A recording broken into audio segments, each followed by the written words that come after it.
PMC channel చూస్తున్నటువంటి ప్రేక్షకులకి నా యొక్క నమస్కారములు. నేను డాక్టర్ డి బాలకృష్ణ, ఆయుర్వేద వైద్యరత్న, శ్రీ కౌశిక్ ఆయుర్వేద నిలయం, దిల్సుఖ్ నగర్, హైదరాబాద్ నుండి మాట్లాడుతున్నాను. చాలా రకాల జబ్బుల గురించి, రకరకాల జబ్బులు ఎలా వస్తాయి, వస్తే వాటికి తీసుకోవాల్సినటువంటి జాగ్రత్తలు ఇత్యాది విషయాల గురించి నేర్చుకుని ఉన్నాము. ఎన్ని రకాల వ్యాధుల గురించి తెలుసుకున్నప్పటికీ ఇంకా కూడా తెలుసుకోవాల్సిన జబ్బులు, వాటి నివారణ ఉపాయాలు, రాకుండా ఉండడానికి జాగ్రత్తలు, ఇలాంటి ఇత్యాది విషయాలన్నీ కూడా ఈరోజు నేర్చుకుందాం. ఈరోజు పరిశీలించాల్సిన విషయం ఏంటంటే, ముఖ్యంగా మానవులకి దాదాపుగా గుండె జబ్బుల శాతం చాలా ఎక్కువగా పెరిగిపోయింది ఈ ప్రస్తుత పరిస్థితుల్లో. కాబట్టి గుండె జబ్బులు ఎందుకు వస్తున్నాయి, రావడానికి గల కారణాలు ఏంటి, ఇత్యాది విషయాలు ఈరోజు నేర్చుకుందాం. అసలు ముందుగా ఎందుకు వస్తున్నాయి, వస్తే ఎలాంటి జాగ్రత్తలు తీసుకోవాలి. ఇంతకు ముందు కాలంలో 50 ఏళ్ళ పైబడిన వాళ్ళకు మాత్రమే గుండె జబ్బులు, హార్ట్ అటాక్స్ వచ్చే అవకాశాలు ఉండేవి. కానీ ఇప్పుడున్న జీవన పరిస్థితుల్లో, ప్రస్తుతం జీవిస్తున్నటువంటి నడవడిలో యుక్త వయసుల వారికి, చిన్న వయసుల వారికి కూడా గుండె జబ్బులు, హార్ట్ అటాక్స్ వస్తున్నాయి. దానికి గల కారణాలు ఏంటి అనేది ఇప్పుడు విధంగా తెలుసుకుందాం. ముఖ్యంగా రావడానికి కారణాలు ముందు పరిశీలిద్దాం. రావడానికి కారణాలు ఏంటంటే, రకరకాల ఆహారపు అలవాట్లు, కాలుష్యంలో తిరగడం, అపరిశుభ్రమైనటువంటి ఆహారాన్ని భుజించడం, అండ్ ఎక్కువగా మద్యపానం కానీ ధూమపానం కానీ సేవించడం వల్ల అతి ఎక్కువగా గుండె జబ్బుల బారిన పడే అవకాశం ఉంది. కాబట్టి ధూమపానం సేవించడం లేదా మద్యపానం సేవించడం, మాంసాహారాన్ని పూర్తిగా మానివేయడం అనేది ముఖ్యమైన విషయం. అంతేకాకుండా మనం తీసుకునేటటువంటి ఆహారంలో ఫ్రై ఫుడ్స్, జంక్ ఫుడ్స్ లేదా డీప్ ఫ్రైస్ ఇన్ ఆయిల్ అలాంటి ఆహారాన్ని అసలే భుజించకూడదు. అది కాకుండా ఆర్టిఫిషియల్ ఫ్యాట్స్ అంటారు, అలాంటివి కూడా అసలే తీసుకోకపోవడం ఎంతైనా మంచిది. ఈ విధంగా మనం ఆహార నియమాల్ని, తర్వాత ఇత్యాది జాగ్రత్తలు తీసుకోవడం మంచిది. అంతేకాకుండా వంట నూనెలు వచ్చేసి ఈ రోజుల్లో రకరకాల ఆయిల్స్ వచ్చాయి. ఇంతకుముందు పూర్వకాలంలో వంట నూనె అంటే జస్ట్ వేరుశనగ నూనె ఇచ్చేవాళ్ళు. ఇప్పుడు అలా కాకుండా వంట నూనె అనగానే మినిమం ఒక 5-6 రకాల నూనెలు మార్కెట్లో వస్తున్నాయి. కానీ గుండె జబ్బులు రాకుండా ఉండాలన్నట్లయితే వేరుశనగ నూనె లేదా నువ్వుల నూనె మాత్రమే వాడడం శ్రేయస్కరం. అది కాకుండా ఇతరత్రా నూనెలు వాడడం ఎంత మాత్రమూ మంచిది కాదు, ఉచితం కాదు. అంతేకాకుండా ఈ వేళకు భోజనం చేయడం, తర్వాత వేళకు నిద్రించడం ఇత్యాది విషయాలు కూడా పాటించడం చాలా మంచిది. ఈ బయట కేక్స్, బర్గర్స్, తర్వాత పిజ్జాస్, ఈ మామూలుగా జంక్ ఫుడ్స్ ఏవైతే ఉంటాయో అవి అసలే ఏ పరిస్థితుల్లోనూ భుజించకపోవడం మంచిది. ఇంకా ఇప్పుడు వచ్చేసి ఎన్ని జాగ్రత్తలు తీసుకున్నా కూడా ఒకవేళ గుండె జబ్బులు వస్తే ఎలా ఉంటాయి, ఎలాంటి లక్షణాలు మనకు అనిపిస్తాయి, వస్తే మనం ఎలా అనుమానించాల్సిన పరిస్థితి ఏర్పడుతుంది, ఏ లక్షణాలు దాదాపుగా కనిపిస్తాయి మనిషికి అనేది మనము స్ఫురణలోకి తీసుకున్నట్లయితే, ముఖ్యంగా మనకి ప్రతి మానవునికి ఎడమ వైపు గుండె ఉంటుంది. దానికి కొంచెం ఎడమవైపు నుండి కుడివైపుగా వాలి ఉంటుంది ప్రతి మనిషికిని. అది గంటకు 72 నుంచి 80-82 వరకు హార్ట్ రేట్ ఉంటుంది. అలా కాకుండా ఎప్పుడైతే ఈ ఛాతీ ప్రాంతంలో, అంటే ఎడమవైపు నుంచి కాస్త పైకి ఆ ప్రాంతంలో మంటలాగా రావడం లేదా నొప్పి రావడం అనేది జరుగుతుంది. ఎక్కువగా మంట, భరించలేనంత మంట వస్తుంది. లేదా నొప్పిగా కూడా ఉంటుంది. ఇంకా కొన్ని సందర్భాల్లో ఆయాసం ఉంటుంది. మనం ఏదైతే శ్వాస తీసుకోలేని పరిస్థితి, ఊపిరి అందని పరిస్థితి కూడా సంభవిస్తుంది. ఇంకా కొన్ని సందర్భాల్లో ఎడమవైపు భుజం నుంచి ముంజేయ వరకు పూర్తిగా నొప్పిగా లాగేస్తుంటుంది. అలాంటి పరిస్థితుల్లో గుండె నొప్పేమో లేదా గుండె జబ్బేమో అని మనం అనుమానించాల్సి ఉంటుంది. అలాంటి పరిస్థితుల్లో వెంటనే మంచి ఆయుర్వేదిక్ డాక్టర్ని, ఫిజిషియన్ని సంప్రదించినట్లయితే మీకున్నటువంటి లక్షణాలను పరిగణలోకి తీసుకుని గుండె జబ్బేనా లేకుంటే ఇంకేదైనా ఉందా అని చెప్పేసి తెలుసుకునే అవకాశం ఉంది. మామూలుగా గుండె ఏంటంటే 4 గదులుగా ఉంటుంది. వెంట్రికల్స్ 2 ఉంటాయి. తర్వాత దానికి aorta and renal vein, renal artery అని చెప్పేసి ఉంటాయి. వీటి ద్వారా ముఖ్యంగా బ్లడ్ సర్క్యులేషన్ శరీర భాగాలన్నింటికి సవ్యంగా జరుగుతుంది. రీనల్ వెయిన్ కానీ రీనల్ ఆర్టరీ కానీ ఆర్టరీలో కానీ కొన్ని సందర్భాల్లో బ్లడ్ క్లాట్స్, రక్తంలో గడ్డలు ఏర్పడుతుంటాయి. లేదా కొవ్వు కంతులు, ఫ్లాక్స్ పేరుకుపోతూనే ఉంటాయి. అలా పేరుకుపోయిన పరిస్థితుల్లో రక్త ప్రసరణ సరిగా జరగక గుండె పైన బరువు పడుతుంది. అలాంటి పరిస్థితుల్లో కూడా గుండె పనిచేయడం తగ్గిస్తుంది. గుండె ఈజీగా పనిచేయలేని పరిస్థితి ఏర్పడడం వల్ల గుండెలో నొప్పి రావడం, పంపింగ్ సరిగా చేయలేకపోవడం వల్ల హార్ట్ అటాక్ సంభవించే అవకాశాలు ఉన్నాయి. అంతేకాకుండా కొన్ని సందర్భాల్లో హైపర్ టెన్షన్స్ ఆర్బై బీపీ అంటారు, బ్లడ్ ప్రెషర్ రేట్స్ పెరిగిపోతుంటాయి. బ్లడ్ ప్రెషర్ పెరిగిన సందర్భాల్లో కూడా హార్ట్ అటాక్స్ వచ్చే అవకాశాలు ఉన్నాయి. కాబట్టి ఎల్లప్పుడూ బ్లడ్ ప్రెషర్ లెవెల్ని నార్మల్గా ఉంచుకోవడం ఎంతైనా మంచిది. ఇంకొక కారణం ఏంటంటే మధుమేహ వ్యాధిగ్రస్తులకి లేదా ఇంకా ఊబకాయం ఉన్న వాళ్ళకి కూడా గుండె జబ్బులు వచ్చే అవకాశాలు ఎక్కువగా ఉన్నాయి. ఇలా ఈ పరిస్థితుల్లో సరైన జాగ్రత్తలు తీసుకొని మనం పాటించినట్లయితే రకరకాల జబ్బులు, ఈ గుండె జబ్బులు రాకుండా కాపాడుకున్న వాళ్ళం అవుతాము. ముఖ్యంగా గుండె జబ్బు వచ్చింది లేదు అని తెలుసుకోవడానికి ఈసీజీ కానీ 2D echo and lipid profiles or by cholesterol examination చేసుకున్న తర్వాత వాటిలో నార్మల్ ఎవాల్యూషన్స్ చూసుకొని అందులో ఏమైనా అబ్నార్మాలిటీస్ ఉన్నట్లయితే డాక్టర్ గారు నిర్ణయించి గుండె జబ్బు ఉందా లేదా హార్ట్ అటాక్స్ ఏమైనా వచ్చే అవకాశాలు ఉన్నాయా, వాల్స్ బాగానే ఉన్నాయా, బ్లడ్ ఫ్లో రేట్ రక్త ప్రసరణ సరిగా జరుగుతుందా, రక్తం పల్చగా ఉందా లేదా చిక్కగా ఉందా అనే ఇత్యాది విషయాలని డాక్టర్ కరెక్ట్గా నిశ్చితగా పరీక్షించి మీకు తగినటువంటి సూచనలు చేస్తారు. ఎందుకంటే రక్తనాళాలలో ఫ్లేక్స్ ఆథెరోస్క్లెరోసిస్ అంటారు దీన్ని, రక్తనాళాల్లో కొవ్వు పేరుకుపోవడం ఇలాంటి ఇత్యాది విషయాలన్నీ జరిగిన సందర్భంలో heart attacks or heart diseases వచ్చే అవకాశాలు ఎక్కువగా ఉన్నాయి. ప్రతి ఆరోగ్యవంతమైనటువంటి మానవుడు కూడా 6 నెలలకు ఒకసారి, తక్కువ 6 నెలలకు ఒకసారి హార్ట్ ఎగ్జామినేషన్ చేయించుకోవడం ఎంతైనా మంచిది. దానివల్ల గుండె జబ్బులు వస్తున్నాయా, వచ్చే అవకాశం ఉందా, ఒకవేళ వస్తే ఎలాంటి జాగ్రత్తలు తీసుకోవాలి అని ఇత్యాది విషయాల్ని డాక్టర్ గారు మీకు కూలంకుషంగా చెప్తారు.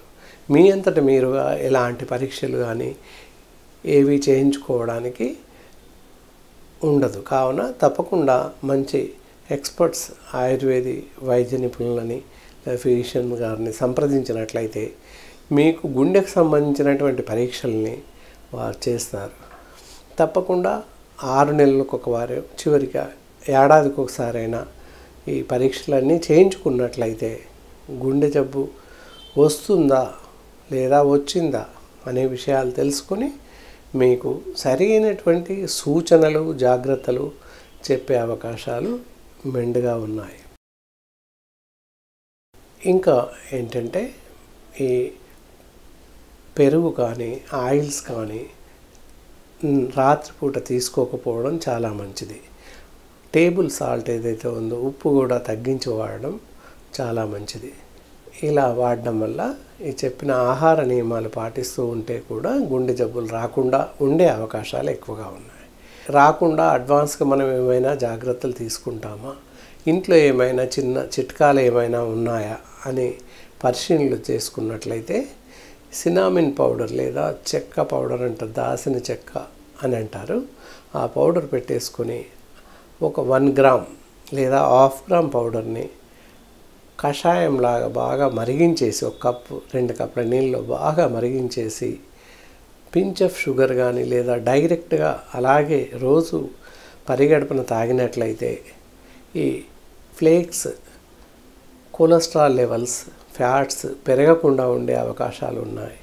ఫ్యాట్ పెరగకుండా ఉన్నట్లయితే రక్తనాళాలలో కొవ్వు చేరడం కానీ ఫ్లాక్స్ చేరడం కానీ జరగదు. దానివల్ల గుండె జబ్బులు వచ్చే అవకాశాలు కూడా చాలా తగ్గి ఉంటాయి. కాబట్టి ఆ విధంగా చిన్నపాటి చిట్కా వైద్యం అనేది ఉంది. ఆ విధంగా చేసుకొని కూడా ఆరోగ్యవంతంగా ఉన్నవాళ్ళు అలా చేస్తూ ఉన్నట్లయితే గుండె జబ్బుల దరిదాపుకి చేరకుండా కూడా అవకాశం ఉంది. అంతేకాకుండా ఫిజికల్ ఎక్సర్సైజెస్ మామూలుగా సీనియర్ మోస్ట్ డాక్టర్స్ని మాలాంటి వాళ్ళని సంప్రదించినట్లయితే కొన్ని రకాల గుండెకు సంబంధించినటువంటివి గుండె జబ్బులు రాకుండా ఉండడానికి ఉపయోగపడేటటువంటి యోగా అలాంటివి మేము నేర్పించే అవకాశం ఉంది. లేదా మంచి ఎక్స్పర్ట్స్ డాక్టర్స్ని కలిసినట్లయితే గుండె జబ్బు రాకుండా ఉండడానికి సరిపడేటటువంటి యోగాలో రకరకాల ఎక్సర్సైజెస్ ఉంటాయి. అవి మేము మాత్రమే డాక్టర్స్ మాత్రమే చెప్పడానికి సజెస్ట్ చేయడానికి అవకాశం ఉంది. నార్మల్ యోగా సెంటర్లో కానీ యోగా వారికి కానీ ఇలాంటి పద్ధతులు కానీ ఇలాంటి ఎక్సర్సైజెస్ ఉన్నాయని దాదాపుగా తెలియదు. కావున తప్పకుండా ఎక్స్పర్ట్స్ ఆయుర్వేది వైద్య నిపుణుల్ని సంప్రదిస్తే వాళ్ళు చెప్తారు ఫిజికల్ ఎక్సర్సైజెస్ ఎలాంటివి చేయాలి, ఏవి చేస్తే గుండె జబ్బులు రాకుండా ఉంటాయి అనేది నిర్దిష్టంగా చెప్తారు. రోజు ఒక 15 నిమిషాల నుంచి 20 నిమిషాల పాటు గుండె జబ్బులకు సంబంధించినటువంటి యోగా చేసినట్లయితే గుండె జబ్బుల బారిన పడే అవకాశం ఉండదు. అంతేకాకుండా రోజు ఒక కిలోమీటర్ నుంచి 2 కిలోమీటర్ల వరకు నడవడం కూడా శ్రేయస్కరం. ఎవ్రీడే వాకింగ్, స్పీడ్ వాక్ ఒక 2 కిలోమీటర్లు అట్లీస్ట్ 3 కిలోమీటర్లు చేసినట్లయితే కూడా బ్లడ్ సర్క్యులేషన్ బాగా జరిగి గుండె జబ్బులు రాకుండా ఉండడానికి అవకాశం ఉంది. ఇలా మనం చేసుకునేటివి సేఫ్ సైడ్ ఉండడానికి గుండె జబ్బులు రాకుండా మనం తీసుకోవాల్సినటువంటి జాగ్రత్తలలో ఇవి చాలా ముఖ్యమైనవి. వాకింగ్ ఒకటి, కొన్ని రకాల ఎక్సర్సైజ్ డాక్టర్స్ పరిశీలనలో మాత్రమే చేయాల్సిన అవసరం ఉంటుంది. ఎవరికి వారుగా సొంతగా యోగా చేసుకోవడానికి అవకాశం లేదు. అలా చేసినట్టయితే ప్రాణహాని కూడా సంభవిస్తుంది. కావున డాక్టర్ల సలహా మేరకే ఏవి అవసరం ఉన్నాయో అవి మాత్రమే చేయడం ఎంతైనా మంచిది. ఇప్పుడు మనం ఏంటంటే గుండె జబ్బులు వచ్చిన పరిస్థితుల్లో మనం ఎంత జాగ్రత్తగా ఉన్నప్పటికీ కూడా, ఎలాంటి రిస్ట్రిక్షన్స్ తీసుకున్నప్పటికీ కూడా కొన్ని సందర్భాల్లో గుండె జబ్బులు లేదా హార్ట్ అటాక్స్ వచ్చే అవకాశాలు ఉన్నాయి. గుండె జబ్బులు వచ్చాక ట్రీట్మెంట్ ముగిశాక ఇంటికి వచ్చాక ఎలా చేయాలి, ఇంటి వద్ద ఎలాంటి జాగ్రత్తలు తీసుకోవాలి, యథావిధిగా వైద్యుల సలహా అనుసరించి మేము ఇచ్చినటువంటి మందులను క్రమం తప్పకుండా వేసుకోవడం ముందు మాట. దాని తర్వాత తీసుకోవాల్సినటువంటి ఆహార నియమాలు ఏవైతే ఉంటాయో వాటి గురించి పరిశీలిద్దాం. ఇప్పుడు ముఖ్యంగా ఆహారాల్లో అన్ని రకాల వెజిటేబుల్స్, కూరగాయలు తీసుకొనవచ్చును. అందులో పీచు పదార్థాలు, ఆకుకూరలు ఎక్కువగా తీసుకోవడం చాలా మంచిది. ఇలా ఈ విధంగా తృణధాన్యాలు ఏదైతే ఉంటాయో వీట్ కానీ బార్లీ కానీ ఇలాంటివి తీసుకోవడం కూడా ఎంతైనా మంచిది. అలా కాకుండా వెజిటేబుల్స్ సలాడ్స్, టమాటో సూప్స్ కానీ లేదా ఎలాంటి వెజిటేబుల్స్ బీరకాయ కానీ సోరకాయ అలాంటి సూప్స్, వెజిటేబుల్ స్టాక్స్ తీసుకోవడం, సూప్స్ తీసుకోవడం కూడా చాలా మంచిది. తక్కువగా ఎక్కువసార్లు భుజించడం చాలా శ్రేయస్కరం. ఒకేసారి లేకపోవడం అనేది సహజంగా జరుగుతుంది. అందువల్ల తక్కువగా కొంచెంగా ఎక్కువసార్లు తీసుకోవడం, ఎక్కువసార్లు ఆహారాన్ని భుజించడం చాలా మంచిది. తర్వాత పళ్ళు కూడా, పళ్ళ రసాలు కానీ పళ్ళు చక్కగా తీసుకోవడం ఎంతైనా మంచిది. దీనిలో ముఖ్యంగా దానిమ్మ కానీ, ఆరెంజెస్ కానీ, ఇంకా ఇలాంటి యాపిల్స్, ఇలాంటి ఫ్రూట్స్ అన్నీ కూడా క్రమబద్ధంగా, అన్నీ కాకుండా క్రమబద్ధంగా ఒక్కొక్కటి స్టెప్ బై స్టెప్ తీసుకోవడం చాలా మంచిది. అలవాటుగా ఏవి ఎక్కువగా తీసుకోకూడదు, ఏ పళ్ళని ఎక్కువగా తీసుకోకూడదు. అలా కాకుండా స్టెప్ బై స్టెప్, ఒకరోజు ఒకటి, లేదా ప్రొద్దున ఒక రకం పండు, సాయంత్రం ఒక రకం పండు, లేదా తినలేని పరిస్థితుల్లో జ్యూస్ లాగా చేసుకొని తాగడం కూడా చాలా మంచిది. పైనాపిల్స్ కానీ, గ్రేప్స్, తర్వాత దానిమ్మలు, బత్తాయిలు, ఆరెంజెస్, ఇవన్నీ తినడం వల్ల గుండె పరిపుష్టంగా ఉండే అవకాశం ఉంది. గుండె ఆరోగ్యంగా కూడా ఉంటుంది. దాంతోపాటుగా అర్జున కానీ, ఆమ్లా అని చూర్ణం ఉంటుంది. ఆ చూర్ణం కూడా కషాయంలాగా చేసుకొని తాగడం వల్ల కూడా గుండె దృఢంగా తయారవుతుంది, ఆరోగ్యంగా ఉంటుంది. అంతేకాకుండా ఆల్మండ్స్, బాదాం అంటాము, బాదాం పలుకులు కూడా రోజు ఒక 4 నుండి 5 పలుకుల్ని రాత్రి నీళ్ళలో నానబెట్టేసి రోజు ఉదయం తీసుకోవడం వల్ల గుండె జబ్బు నుండి త్వరగా బయటపడే అవకాశం ఉంది. దీనివల్ల కూడా త్వరగా కోలుకొని గుండె దృఢంగా తయారై శరీరానికి రక్త ప్రసరణ చాలా బాగా జరిగే అవకాశం ఉంది. ఈ గుండె జబ్బులు వచ్చిన పరిస్థితుల్లో తీసుకోకూడనటువంటి ఆహార పదార్థాలు ఏంటి? ఫ్రైస్ కానీ, ఉప్పులు, కారాలు అసలే ఎక్కువగా తీసుకోకూడదు. డీప్ ఫ్రైస్, నూనెలో వేయించిన పదార్థాలు, ఈ అప్పడాలు, వడియాలు ఇలాంటివి అసలే తినకూడదు. నిలువ పచ్చళ్ళు మొత్తానికే తినకూడదు. ఇలాంటివన్నీ మానేస్తూ ఉంటే గుండెకి మళ్ళీ చెరుపు కాకుండా, మళ్ళీ ఎలాంటి అనారోగ్యం సంభవించకుండా ఉంటుంది. కాబట్టి చికిత్స తీసుకునేటప్పుడు, గుండె జబ్బులు వచ్చాక చికిత్సలు తీసుకున్నప్పుడు మనం ఇంట్లో జాగ్రత్తగా ఉండాల్సిన అవసరం ఎంతైనా ఉంది. ముఖ్యంగా మనం పడుకునేటటువంటి గదిలో మంచి వెంటిలేషన్ ఉండేలాగా, గాలి, వెలుతురు ధారాళంగా ప్రసరించే విధంగా చూసుకోవాలి. దానికి తోడుగా ఏసీ కానీ, కూలర్స్ కానీ వాడకపోవడం చాలా శ్రేయస్కరం. మామూలు వస్తున్నటువంటి గాలి సరిపోతుంది. అంతగా అయితే ఫ్యాన్ ఉపయోగించుకోవచ్చును. అతి చల్లని నీరు కానీ, లేదా అతిగా వేడిగా ఉన్నటువంటి నీరు కానీ తాగడానికి అవకాశం లేదు. నీరు శుద్ధి చేసి ఫిల్టర్ వాటర్ కానీ, లేదా మామూలు వాటర్ అయినప్పటికీ వాటిని వేడి చేసి మరిగించి చల్లబరుచుకొని తాగడం చాలా మంచిది. ఈ కూల్ డ్రింక్స్ కానీ ఇలాంటివి అసలే తాగకపోవడం మంచిది.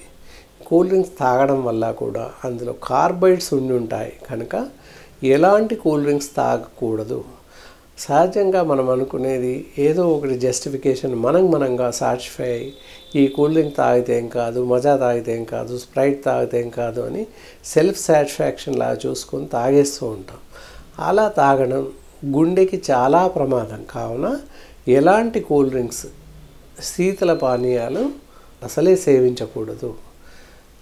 అంతగా అయితే పళ్ళ రసాలను డైరెక్ట్గా తీసుకొని, లేదా పళ్ళను డైరెక్ట్ తినడం వల్ల కూడా గుండె దృఢంగా ఉంటుంది, పూర్తి ఆరోగ్యంగా ఉంటుంది, త్వరగా గుండె జబ్బున బారి నుండి బయటపడే అవకాశం ఉంటుంది. కాబట్టి ఇలా ఆహార నియమాలను పాటిస్తూ ఉంటే గుండె జబ్బు నుండి త్వరగా కోలుకునే అవకాశం ఉంది. ఇలా రకరకాల ఆహార పదార్థాలను, మనం తీసుకోవలసినటువంటి ఆహార పదార్థాలను మితంగా తినడం ఎంతైనా మంచిది. టేస్ట్గా ఉందని చెప్పేసి అతి ఎక్కువగా భోజనం చేయడం కూడా మంచిది కాదు. అది మళ్ళీ అజీర్తికి లోనై దానికి సరిపడేటటువంటి మళ్ళీ ఔషధాలను వాడడం వల్ల గుండె పైన భారం పడడం ఇలాంటివి జరుగుతుంటాయి. ఇలా చికిత్స తీసుకునే టైంలో కూడా మనం గుండె జబ్బున బారిన పడిన వాళ్ళు లైట్ రోజు ఒక అరగంట గంట పాటు వాకింగ్ చేయడం, నడక అనేది చాలా శ్రేయస్కరం. నడవడం అనేది చాలా మంచిది. రోజు ఉదయం 1 కిలోమీటరు, అట్లీస్ట్ 1/2 కిలోమీటర్ వరకు నడవడం చాలా మంచిది. బయటకు వెళ్ళే పరిస్థితిలో లేనట్లయితే ఇంట్లోనే హాల్లో కానీ ఇంట్లో కానీ ఒక 20-30 రౌండ్స్ వేస్తే చాలు. కొంచెం స్పీడ్గా నడిస్తే సరిపోతుంది. వాకింగ్ అనగానే తప్పకుండా గ్రౌండ్కి వెళ్ళాలి లేదా ఎక్కడో పార్కుకి వెళ్ళాలి అనుకోవడానికి వీల్లేదు. ఇంటి ముందర కారిడార్లో కానీ ఇంటి లోపల హాల్లో కానీ జస్ట్ ఒక 20-30 రౌండ్స్ వేస్తే చాలు. అది కిలోమీటర్న్నర వస్తుంది. అట్లీస్ట్ ఒక హాఫ్ అన్ అవర్ వరకు స్పీడ్గా ఇంట్లో నడిచినప్పటికీ కూడా మనకి గుండెకి సరిపడేటటువంటి ఎక్సర్సైజ్ సరిపోతుంది. అలా వాకింగ్ చేయడం వల్ల ఏంటంటే గుండెకి సరి అయినటువంటి ఆక్సిజన్ అందుతుంది. ఆక్సిజనేటెడ్ బ్లడ్ బాగా ఉంటుంది. రక్తం ప్రసరణ కూడా సరిగా జరిగే అవకాశం ఉంది. గుండె శరీర భాగాలన్నింటికి రక్తాన్ని తేలికగా పంపించేసే అవకాశం ఉంది. కాబట్టి కొంత నడకని ఇంట్లో కూడా ప్రాక్టీస్ చేసే అవకాశం ఉంది. ఇంట్లో ప్రాక్టీస్ చేయొచ్చు, నడవవచ్చును. తేలికపాటి ఎక్సర్సైజ్ని వాకింగ్ మాత్రమే చేయాలి. అది కాకుండా ఇంకా వేరే బరువైనటువంటి కష్టతరమైనటువంటి ఎక్సర్సైజ్ని ఏమాత్రము చేయకూడదు. గుండె జబ్బు రాకముందు మట్టుకే సరిపడేటటువంటి ఎక్సర్సైజ్ చేయడానికి అవకాశం ఉంది. ఎప్పుడైతే వచ్చి మనం చికిత్స తీసుకుంటున్నామో, వైద్య చికిత్సలో ఉన్నామనుకున్నప్పుడు వాకింగ్ మాత్రమే, నడక మాత్రమే చేయాలి. అంతకు మించి వేరే ఫిజికల్ ఎక్సర్సైజెస్ చేయకూడదు. ఆహార పదార్థాలు కూడా ఏవైతే మనం తీసుకోవలసినటువంటి ఆహార పదార్థాల గురించి చెప్పుకున్నామో అలా సరిపడేటటువంటి ఆహారాన్ని మితంగా ఎక్కువసార్లు భుజించడం చాలా మంచిది, మరీ మంచిది. తీసుకోకూడని ఆహార పదార్థాలు ఏవైతే చెప్పుకున్నామో అవి ఏ పరిస్థితుల్లోనూ తినకపోవడం ఎంతైనా మంచిది. ఈ విధంగా పైన చెప్పినటువంటి ఆహార నియమాలు, జీవన శైలిని జాగ్రత్తగా పాటిస్తూ మీ యొక్క ఆరోగ్యాన్ని కాపాడుకుంటూ గుండె జబ్బుల బారిన పడకుండా మిమ్మల్ని మీరు కాపాడుకుంటారని ఆశిస్తున్నాను. అంతేకాక డాక్టర్ సలహాను అనుసరించి మాత్రమే మందులు తీసుకోవడం ఎంతైనా మంచిది. జనరల్గా జనాలు ఏమనుకుంటారు, ఒక రకమైనటువంటి అపోహ, ఛాతిలో కాస్త మంట రాగానే ఈ రోజుల్లో ప్రతి వాళ్ళు నాకు ఎసిడిటీ ఉంది అని చెప్పేసి లేదా గ్యాస్ ఉందని చెప్పేసి అనుకుని మెడికల్ షాప్లోకి వెళ్ళి మందులు తీసుకొని వేసుకోవడం పరిపాటిగా జరుగుతుంది. అలా తీసుకోవడం వల్ల తగ్గకపోవా ఇంకా ప్రాణాంతకంగా మారి ప్రాణహాని కూడా సంభవించే అవకాశం ఉంది. కావున అలా నొప్పి సంభవించినప్పుడు, ఛాతీలో మంట సంభవించినప్పుడు లేదా ఫస్ట్ చెప్పినటువంటి లక్షణాల్లో ఎడమ భుజం నుంచి ఎడమ చేయి బాగా లాగుతుంది, నొప్పిగా ఉంటుంది, ఛాతీ ఎడమ వైపు నొప్పిగా రావడం, మంట రావడం అనేది జరుగుతుంది. అలా వచ్చినప్పుడు తప్పకుండా డాక్టర్ని సంప్రదించాల్సిందే. ఏ పరిస్థితుల్లోనూ అశ్రద్ధ, అలక్ష్యం చేయకూడదు. అలా అశ్రద్ధ చేసినా, అలక్ష్యం చేసినా తప్పకుండా మరణం సంభవిస్తుంది. కాబట్టి ఎలాంటి నిర్లక్ష్యం చేయకుండా, అశ్రద్ధ చేయకుండా తప్పనిసరిగా మాలాంటి లేదా చాలా అనుభవం ఉన్నటువంటి ఆయుర్వేద వైద్య నిపుణులను సంప్రదించినట్లయితే మీకు సరిపడేటటువంటి వైద్య సలహాలు, సూచనలు, సరి అయినటువంటి పరీక్షలు కానీ మందులు కానీ ఇచ్చి గుండె జబ్బు ఉందా లేదా వాళ్ళు సరిగా నిర్ధారించి మీకు సరిపడేటటువంటి చికిత్సలు అందించే అవకాశం ఉంది. ఇలా మనం చెప్పుకున్నటువంటి పరిశీలించినటువంటి అంశాలను నిశ్చితంగా ఆలోచించి మనం అవలంబించినట్లయితే ఈ గుండె జబ్బుల బారిన పడే అవకాశాలు చాలా తక్కువగా ఉంటాయి. కాబట్టి ఈ ఇత్యాది విషయాలను పరిగణలోకి తీసుకొని మిమ్మల్ని, మీ గుండెలని, హార్ట్ని చాలా జాగ్రత్తగా కాపాడుకుంటారని ఆశిస్తూ ఈ గుండె జబ్బుల గురించి మీరు పూర్తిగా పరిశీలనలోకి తీసుకొని పైన చెప్పిన అంశాలను పాటిస్తూ యథావిధిగా ఏమాత్రం సంకోచం లేకుండా ఆలస్యం చేయకుండా వైద్యులను సంప్రదించి మిమ్మల్ని మీ ఆరోగ్యాన్ని సదా రక్షించుకుంటారని ఆశిస్తూ ఇంతటితో ఈ కార్యక్రమాన్ని ముగిస్తున్నాం. నమస్కారం.